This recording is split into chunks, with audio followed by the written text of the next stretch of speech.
Oi, pessoal. Vamos aí para mais uma explicação para que vocês possam realizar a atividade. Na semana passada não houve postagem de atividade, pois nós deixamos aí um tempinho a mais para que vocês colocassem em ordem o material de vocês.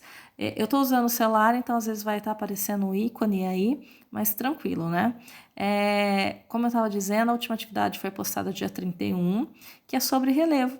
Tá? O que é relevo? Relevo são as formas do nosso planeta, são as formas da Terra. E por que é importante estudar o relevo?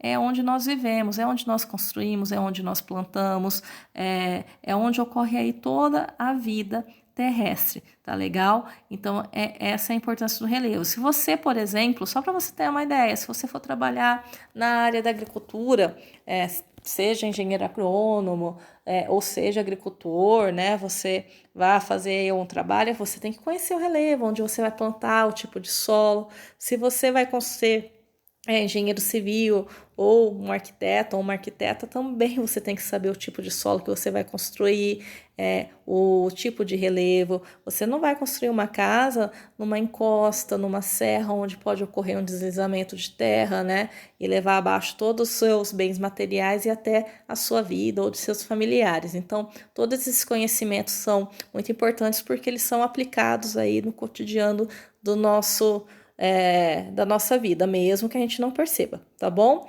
Como eu estava dizendo, então o relevo é o quê? São as formas da Terra, tá? A formação dos relevos se deu ao longo de milhões e milhões de anos e foi formado aí, se deu através de dois processos. Os processos endógenos, que são os processos internos, ou seja, aqueles que ocorreram no interior do nosso planeta, assim como o tectonismo, como o vulcanismo, como os terremotos que deram origem aí, principalmente na formação de ilhas, de montanhas, de cordilheiras. E nós também temos aí os agentes exógenos, tá? O que são os agentes exógenos? São os agentes externos.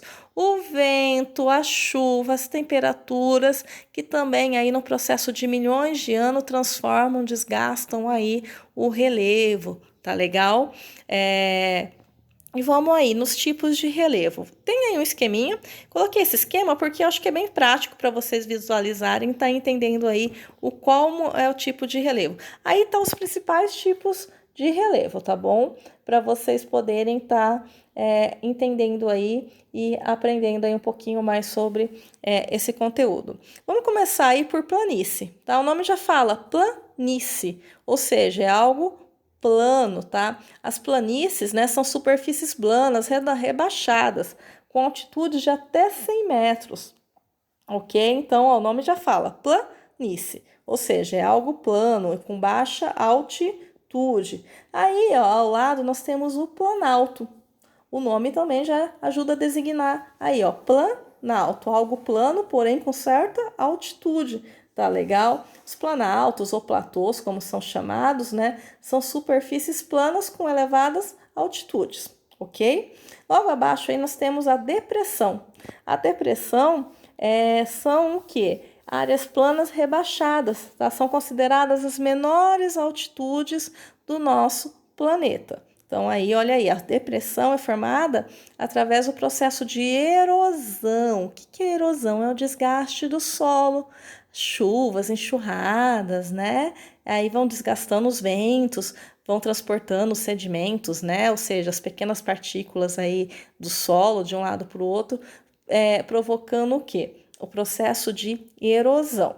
Aí logo acima nós temos aí, ó, vamos falar um pouquinho sobre as serras, tá? O que é as serras, né? As serras são terrenos acidentados com fortes desníveis e muitos picos, tá legal? Dá para vocês verem aí, ó, o que são serras através da imagem. Então, são terrenos acidentados com vários picos, ok? Aí, ao lado, nós temos as montanhas, tá? A montanha é uma estrutura aí bem elevada, né? São estruturas, são terrenos bem elevados, acima de 300 metros de altitude. A diferença, você vai falar, professora, serra e montanha é bem parecido. Sim, a diferença aí, né, entre montanha e serra são as altitudes e os topos, né? As serras são menores que as montanhas e as montanhas geralmente têm aí os seus topos um pouco mais arredondados, né? E as serras já têm aí um pouco, né? Os picos, né? São mais acidentados. Por fim, nós temos aí as cordilheiras. O que são cordilheiras? Cordilheiras nada mais e menos do que conjunto de montanhas. Então, o que é uma cordilheira? Uma cordilheira é um conjunto de montanhas, ou seja, a gente também pode falar cadeias de montanhas, né? Devido ao choque das placas tectônicas, né? O solo aí foi soerguido, a gente fala que foi soerguido, né? Ou seja, ele se elevou, se ergueu, formando aí vários quilômetros e quilômetros com imensas altitudes dessas cordilheiras. Beleza? Então, essas aí são as principais formas de relevo. Realizem a atividade e nas próximas semanas a gente continua com a postagem. Até mais, pessoal!